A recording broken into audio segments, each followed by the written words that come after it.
What if I told you that most of your financial decisions, they're not really based on logic? It's a pretty wild thought, right?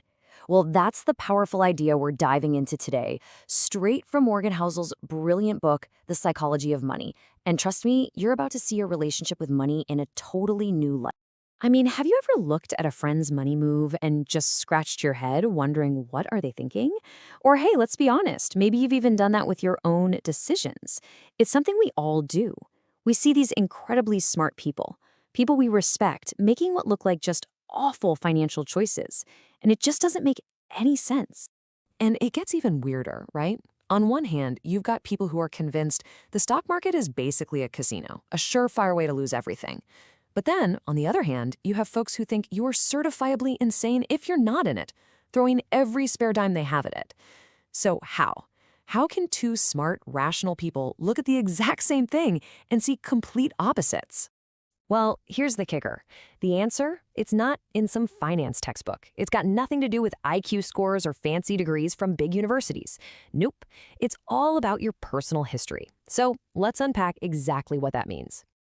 All right, so let's get into it. Let's solve this money mystery once and for all. We're going to dig into why we all act so weird and emotional, and sometimes even a little self-destructive when it comes to our money. Okay, the key to this whole thing, the real secret, comes down to one single, incredibly powerful idea from Morgan Housel. And I'm not kidding, this one concept might just change everything you think you know about money. Okay, you ready? Here it is. For just a second, I want you to forget all the spreadsheets, all the data, all the expert analysis.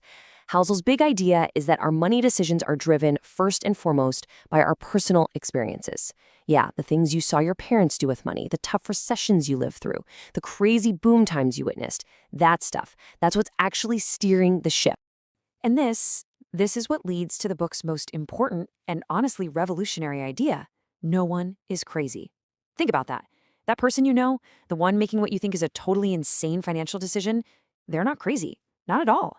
They're just operating from a completely different life story, a set of experiences that you probably know nothing about. So to make this really hit home, let's look at a simple story. It perfectly illustrates this whole idea. Just imagine two different people with two completely different worlds, two totally different financial realities.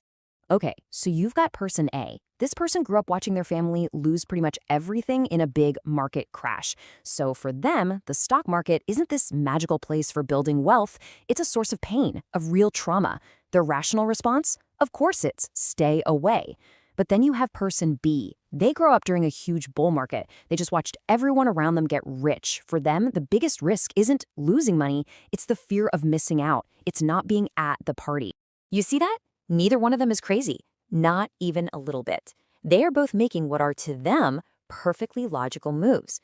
The thing is, they're just playing two totally different games, each with a rule book that was written by their own unique past. So what does this all mean when we're not just talking theory? In the real world? Well, it means that when we argue about money, we're almost never really arguing about the money.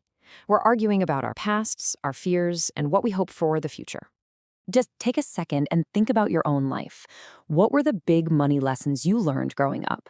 Was it a time of scarcity or a time of abundance? Did you live through a big recession where people you knew lost their jobs? Because that experience, that specific snapshot in time is absolutely shaping the financial decisions you make today, whether you're aware of it or not. So the next time you find yourself in one of those heated arguments about money with your partner or a friend or family, just try to remember this. You're not really arguing about math or spreadsheets. What's really happening is a clash of life experiences. It's the fear of someone whose past taught them survival first, clashing with the optimism of someone whose past taught them go for growth. Okay, so how do we take this amazing insight and actually use it? Because this isn't just some cool psychological theory. There are three really powerful lessons here that you can apply to your own financial life, like starting today. Look, it really boils down to this. Number one, stop judging. Seriously, what works for you might be an absolute disaster for someone else. Number two, don't blindly copy people. You know that hot stock tip your friend gave you? Their life circumstances and their tolerance for stress might be on a different planet from yours. And number three, and this is maybe the most important one, build a plan that's for your reality, not for someone else's.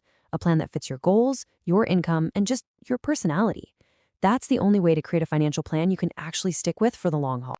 I want to read this quote from Morgan Housel directly because it's just perfect. He says, "Everyone has their own unique view of the world, shaped by personal experiences that are often invisible to others." I mean, that's really the heart of it all, isn't it? We're all being guided by these powerful, invisible forces from our past. So at the end of the day, just remember this. Money is never just about the numbers on a spreadsheet. It's so much more. It's emotions, it's memories, it's fear, and it's hope. It's your story. It's my story. And, really getting that doesn't just make you a smarter investor, it makes you a more empathetic person. It helps you finally understand why so much financial advice feels contradictory, because there simply is no single right answer that works for everyone. So I'm going to leave you with one final crucial question to think about. I want you to take a really hard look at your own financial plan. Is it built for a perfect, logical, sterile spreadsheet? Or is it built for your life with all its messy emotions, its unique history, and all of your personal dreams? Because I promise you, the answer to that question, it could change everything.